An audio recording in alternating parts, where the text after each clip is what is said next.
নেপালী খুঁটি সংকটজনক অৱস্থা, গোটেই মানুহ গাড়ী ঘৰ দুৱাৰ সকলো শেষ। আৰু এই দাদাৰ এখন টপ মডেলৰ বেলিনো আছিল, এবছৰ হৈছেহে তেওঁ বহু কষ্ট কৰি লৈছোঁ বুলি মোক কৈছে ভিডিঅ' নকৰাৰ আগত। দাদা বৰ্তমান পানী যেতিয়া হৈ গৈছে বেগটো বান্ধি দিলে, এইটো ৰছী লগাই বান্ধা আছে, নহ'লে ওলাই গুচি গৈছিলে ল'ৰাকেইটা টানি পিনে বেটাহঁতে টানি পিনে বান্ধি দিলে। এইটো ইঞ্চুৰেঞ্চ কোন কোম্পানী? ইঞ্চুৰেঞ্চ ডিলাৰৰ পৰা কৰা আছে, ডিলাৰত কৰিছিলে। এতিয়া আপোনাৰ ইঞ্চুৰেঞ্চ ক্লেইমটো সম্পূৰ্ণ হ'ব লাগিব। এতিয়া ইনষ্টলমেণ্টটো এবছৰ ৰাহি দিব বুলি কৈছে মুখ্যমন্ত্ৰীয়ে। আচ্ছা, এতিয়া এইখনতো এতিয়া 1 বছৰ ৰেহাই দিলেও আপোনাৰ বস্তুটো নাই। মোৰ 23টা মৰি গ'ল, এটা থাকি গ'ল। এইটোৱে গাখীৰ বিকিয়ে ইয়াৰ ইনষ্টলমেণ্ট দি আছিল। এই ভিতৰুৱা অঞ্চলত গাড়ী ট্ৰেক্টৰ পৰ্যন্ত লাগি ধৰিছে। আপোনাৰ ইয়াত আহি খবৰ ল'বলৈ ট্ৰেক্টৰে নাহে ইয়ালৈ। অকণমান আগত ট্ৰেক্টৰ এখন ফচি গৈছে। একদম ব্যৱসায় কৰা মানুহ হয়, ব্যৱসায় কৰি এতিয়া গৰুবিলাক নাই, কি ব্যৱসায় কৰি দিম এই গাড়ী ইনষ্টলমেণ্ট কওকচোন। এতিয়া আপোনাৰ জাৰ্চি গাই কিমান মৰি গ'ল?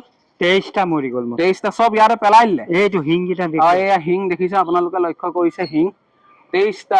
এই বাৰীত আছে, এই এজনী আৰু ইয়াত। হয়, গোটেইখন এইখন চাফা। এজনীয়ে থাকিছে খালি নেপালী মৌ খুঁটি।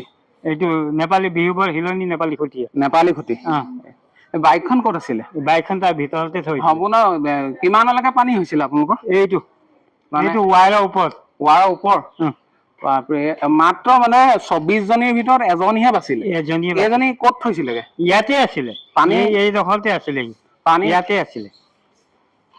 যেতিয়া পানী আপোনাৰ এই ৱাৰডাললৈকে উঠিছিলে, উঠিবলৈ যাওঁতে ধৰি লওক 23জনী মৰি থাকিলে আৰু বোধহয় এজনী বাচিলে।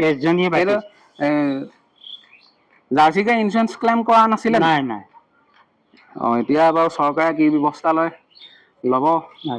অসমৰ মাননীয় মুখ্যমন্ত্ৰীয়ে চৰাইদেউ, নাজিৰা, শিৱসাগৰ, যোৰহাট, ডিব্ৰুগড়, চন্তক সকলোতে সমান চকুৰে যাতে চায়।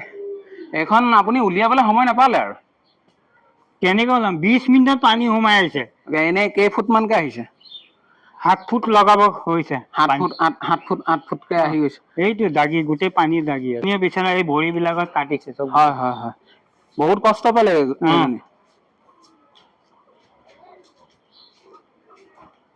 পাকঘৰ এইটো অৱস্থা নাই। পাকঘৰ অৱস্থা নাই। মই অকণ বোকা ভৰিয়ে সোমাইছো। বোকা আছে, ক'ত চাফা কৰিব পাৰি। চব বস্তু বাহানি একোৱেই নাই, চব ধ্বংস। এইটো বিচনা চব খতম হৈ গ'ল ন? বিচাৰা মানুহজনী আৰু বেটা দুটা আছিলে, মইতো শিৱসাগৰত আছিলো। আপুনি পানীহতে ক'ত আছিলে? মই শিৱসাগৰ টাউনত। মই গাখীৰ লৈ যাওঁ, ইয়াৰ পৰা ভেণ্টিলেটাৰ ভাঙি ওপৰলৈ সিহঁতি গুচি গ'ল চব। এতিয়া আপোনালোক ক'ত শুইছিলে? ক'ত? আমাৰ ৰুমটো সেইটো, ইয়াত বেটাহঁতি হৈ থাকে। কাৰেণ্টৰ ব্যৱস্থাটো নাই, কাৰেণ্টটো কাটি থৈছে। এতিয়ালৈকে অহা নাই নহয়? নাই, আমি ইয়াত নাথাকো ৰাতি। ডিব্ৰুগড় টাউনত গোটেই মানুহৰ একো নাই হোৱা না? মোৰ বহুত দুখ লাগিছে। 23জনী জাৰ্চি গৰু মৰি যোৱাটো মুখৰ। ফাইনেন্স পাৰ্টি আহি বিচাৰা তেওঁ গাই গৰু চব ফটো মাৰি মেলি ফাইনেন্স কৰাইছে তেওঁ। বহুত দুখ। এতিয়া ইনকম কৰা বস্তুৱেই নাই মেইন। এতিয়া ইনকম কৰি ক'ৰ পৰা দিম গাড়ী ইনষ্টলমেণ্ট কওকচোন? অৱস্থা বেয়া নি ইয়াতকে?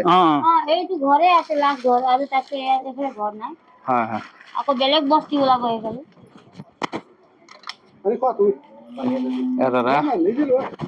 দাদা কোন জেগাৰ পৰা আহিছে? এয়া লখিমপুৰ, সুদূৰ লখিমপুৰৰ পৰা আহিছে। লখিমপুৰ কেইবাটাও আহিছে। বহুত দুখ লগা ঘটনা। দুখ লগা ঘটনা, এই দেখি বহুত বেয়া লাগিছে আমাৰো। অসমত নোহোৱা নোপোজা কথা। আমাৰ লখিমপুৰতো হয়, কিন্তু এনেকুৱা নহয় আৰু। গাড়ী দেখিছে নে? গাড়ী তাকে অৱস্থা বেয়া একেবাৰে দেখিছো, নিজে খোজকাঢ়িব পৰা নাই এইখিনি জেগাত। ট্ৰেক্টৰ পৰ্যন্ত আহিব দিগদাৰ হৈছে। JCB যেন তেনে সোমাইছে। গাড়ী আমি আধা ৰাস্তাতে গাড়ী এৰি থৈ আহিছো। এখেতলোকক যিমানকণ পাৰে সহায় যিমানটো পাৰো। ভগৱানে কত ইমানখিনি পাইছো, কি হয় নাজানো। কিবা লখিমপুৰত টিম হৈ মানে আমি 4-5জন মানে গোট খাই আহিছো গাঁৱৰ, বেলেগ একো নাই। Thank U. চাইড দি দিয়া ভাইটি। SUV ঠেলিছে। মোৰ বেক চাইডে আছে এখন স্কৰ্পিঅ একদম ইয়ালৈকে ওপৰলৈকে গোটেই মাটি। বাপৰে বাপ, গোটেই ওপৰত মাটি, ঘৰ ভাঙি এৰাই ট্ৰেক্টৰ ফচি গৈছে। এইখন গাড়ী পুৰা পাল্টি খাই আছে।